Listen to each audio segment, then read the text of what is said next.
Гадина!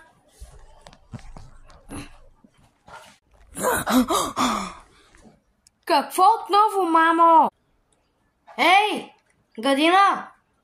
Няма ли да се намериш работа? Защо стоиш тука? А? Еми аз вече, мамо, съм завършил. Хей! Ти няма ли да се намериш работа, бе? Трябва да работиш някъде по България. Трябва, например, да работиш по морето. Да работиш тук в София. Да работиш в Пловдив. Както Анастасия си намери работа на морето да продава сладолед. А ти само си седиш тук, за да си почиваш.